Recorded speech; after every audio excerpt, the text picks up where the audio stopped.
시청자 여러분 안녕하십니까? 12월 5일 목요일 TKC 뉴스데스크입니다. 첫 번째 소식입니다. 본사 취재 결과 대다수의 한인 비즈니스 업소들이 성희롱 예방 교육을 제대로 실시하지 않고 있는 것으로 나타났으며 여성 직원이 손님으로부터 맛있게 생겼다는 말을 듣는 등 성희롱으로부터 무방비 상태에 놓여 있는 것으로 나타났습니다. 미투 운동이 전 세계적으로 성희롱 및 성범죄 문제의 경각심을 불러일으킨 반면 아직까지 다수의 뉴욕 지역의 한인 업체들은 예방 교육 및 사후 조치가 제대로 이루어지지 않고 있습니다.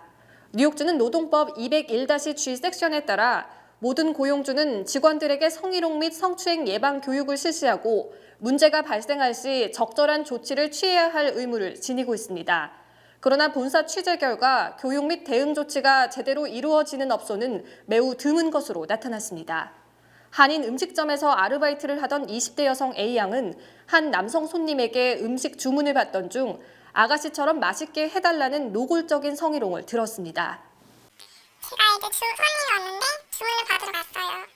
받으러 갔는데 이제 주문을 다 끝나고 더 필요하신 거 있으세요라고 물어봤는데 손님께서 저한테 아가씨처럼 맛있게 해주세요라고 말씀하시는 거예요. 그래가지고 제가 네? 하고 다시 놀래가지고 여쭤봤는데 저를 보시면서 이제 아가씨 다 맛있게 생겼다고 그렇게 말하시는 거예요. 저는 그때 너무 놀래가지고 이제 이모들한테 말씀을 드렸죠. 이모들도 말씀드리니까 이모들께서는 이제 저한테 가지 말라고 말씀하시고 이모들 대신 서빙을 하시거나 다른 알바생을 보냈어요.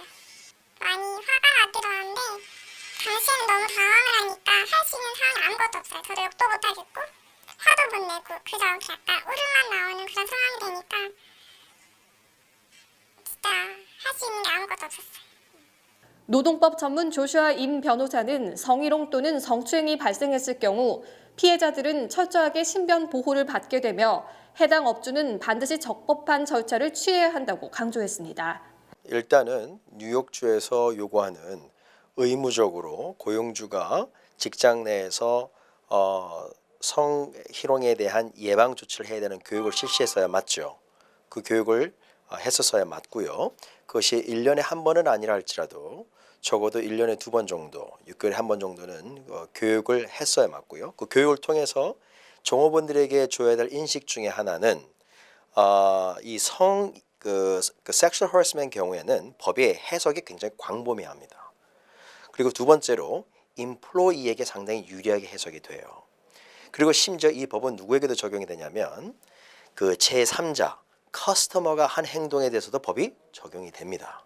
또한 다수의 피해 사례에서 뚜렷한 증거를 제시하기 어려운 경우들이 있지만 법적 조치를 취하는 데에는 문제가 되지 않는다고 조언했습니다.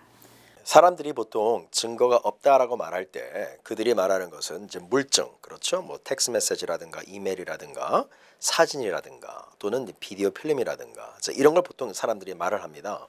그런데 우리가 증거라고 말할 때는요, 광범위한 의미입니다. 우리가 말하는 증언, 이 사실은 가장 기초적인 것이죠. 물론 여기에 물증이 동반되면 좀 더 확실하고 객관적이며 믿을 수 있는 증거를 제출할 수 있겠죠. 하지만 그것이 없다라고 해서 증거가 없다라고 말할 수는 없습니다. 가장 중요한 것은요, 진실입니다. 실제로 그렇습니다.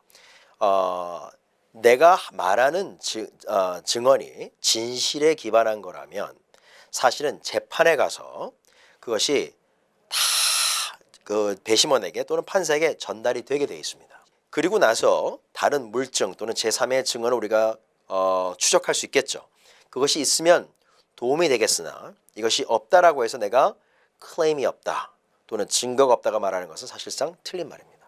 최근 한인 커뮤니티에서도 성희롱 예방 교육 캠페인 등이 이뤄지고 있지만 아직까지 한인 비즈니스 업계 내에서 실질적인 적용은 미비하며 직원들은 여전히 성희롱 사각지대에 놓여 있어 인식의 전환이 필요한 시점입니다. 사실은 케이스를 하다 보면 그 성희롱 사건이 다수 많습니다.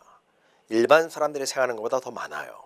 중요한 것은 여기에 대한 분명한 인식이 필요하다. 그리고 인식 안에서 구조적인 개선, 직장 내에서의 직장 문화 개선, 훈련을 통한 어떤 인식의 개선 이런 것들이 좀 전반적으로 필요하다 이렇게 말씀드릴 수 있을 것 같아요.